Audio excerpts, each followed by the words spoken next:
Three topics we want to talk about. The first one has to do with Roman Reigns and the new v old bloodline. What happened with Roman, and are you excited for it? Yeah, I'm going to do the little it's still real to me, damn it, on this one. I'm going to throw in, because this storyline has the chance to get really personal and really interesting to me. I'm not like Roman Reigns' father, Sika Anoa'i, passed away last month. He gave him a lei, ulafala. That's the only time I'm going to try to say the word ulafala or a lei. He gave him that at Hell in a Cell 2020 after he beat Jey Uso. The Wild Samoans came on the entrance ramp and gave him the lei. Now Solo Sikoa has taken it. He's tried to make himself the tribal chief during Roman Reigns' time away. And on SmackDown, Reigns beat the hell out of everyone. But Tama Tonga got the lei, and he was like hesitant to give it back to Solo Sikoa. So he's conflicted about it. They're doing something with that lei. And I think that if they relate it to Roman Reigns' father's passing, like that could be an epic storyline to me. Like that's why I'm really interested, because it's not just the new bloodline versus the old bloodline. It's the Usos coming back to support Roman Reigns to get that lei back that his father gave him. There's a lot there, but that's just what all I had on that. Really, is just they could make this rivalry really, really interesting and really, really personal if they wanted to. I don't know if WWE will do that. I hope they do, but they could make this something really special, and it already is feeling special. It feels like it's. I made this mention on a short I did. It's like the Harlem Globetrotters, this roster right now. It's like every other entrance. It's like someone that could sell out a building by themselves. It's ridiculous what's going on in WWE right now. But this Roman Reigns' turning storyline could have that backstory with his father giving him that lei and Solo Sikoa stealing it and refusing to give him it back, and just refusing to acknowledge Roman Reigns as the original tribal chief. So that's just me rambling about that storyline for 3 minutes. No. It's not rambling, because there's a lot to say about it. But to me, is it going to reach, even if WWE goes the personal route and dives into the things that you're sort of suggesting they should dive into, is it going to reach the greatness it can reach with Solo on the other side of the feud? No, but if it, like Jacob Fatu's, once he's healthy, is an electric match against Roman Reigns to me. I really want to see that. Right, but then if we're not building to that. But if The Rock comes back and supports Solo Sikoa and says, hey, he doesn't need to give that shit back to you at all, like then that could be really something. So that's what there's something there. There's something with that. They made a point. WWE does that. They make a point. It's like a soap opera. They film.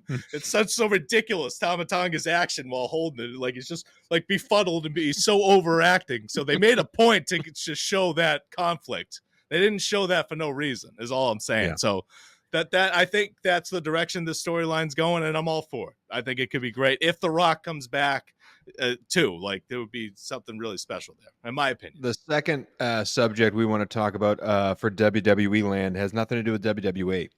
Has to do with NXT. You have been sold completely on you believe in Joe Hendry. Put it that way. Yeah.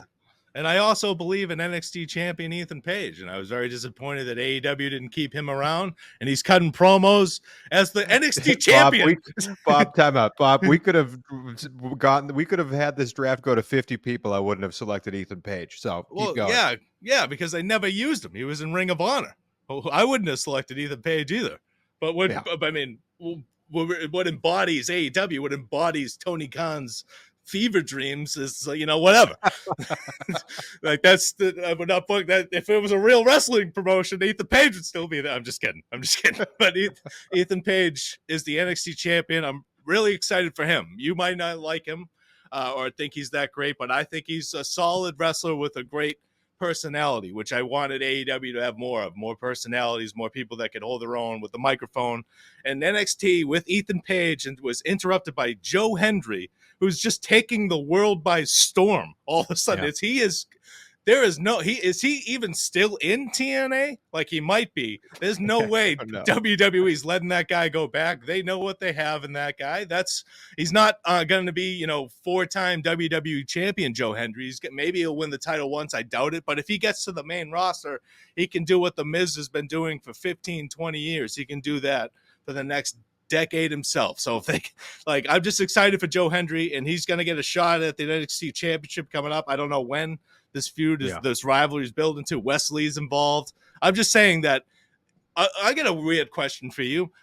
In a year, do you think if NXT went on the road, if they building how they now are now in a year, do you think that they could outdraw AEW Like live? talking about in-person attendance. Yeah, not like huge shows like in London. I'm talking about weekly. Like for Dynamite is like I would tell you Dynamite's this. like $3,000 right now. I think they would outtry AEW solely because the WWE machine is much smarter at booking Yeah, venues that's and fair. promoting but if it was just on the same level of promotion, no, absolutely not. Yeah, No yeah. offense to AEW to NXT. No, It's the farm system for a yeah, reason. A lot of these yeah, yeah. names are unknown, and if you're going on a tour bus, what are the faces you're putting on that tour bus from NXT that are going to be like, oh, Ethan Page is in town, let me No. go get a ticket? Like, no, Joe they don't Hendry. have that. It's just Joe Hendry, probably. They don't have that. The Joe. third topic before we move on to the gimmicks of the week is what's happening this week in Rhea Ripley. Yeah, it's just we have to talk about Rhea Ripley's storyline once a week. Just a magical storyline, the best storyline in years. I love the storyline in WWE. It's so on this past Monday's episode of Raw, the new Judgment Day, Dominic Mysterio and Liv Morgan were in the crowd during Rhea Ripley's promo. Damian Priest shows up like a cartoon character behind them, standing silently. Rhea Ripley chases Liv Morgan to the crowd. We'll play that video right here. Then, so she doesn't catch her, but we get this match announced: Rhea Ripley and Damian Priest versus Liv Morgan and Dominic Mysterio at Bash in Berlin. That is like a perfect, like we've said, glorified house shows. These premium live events. House show match. That is that's an excellent house show match. I will be on the edge of my seat for 25 minutes. There's going to be so much bullshit and shenanigans in this match. I don't know what they're going to do. I just can't wait for it. That's it. I just love this storyline. They're doing it perfectly, and we all know that eventually Liv Morgan's probably going to betray Dominic, but we're months away from that. But just everything about that. You're going to betray Dominic. Someone's going to betray Dominic. Yeah. Street trash.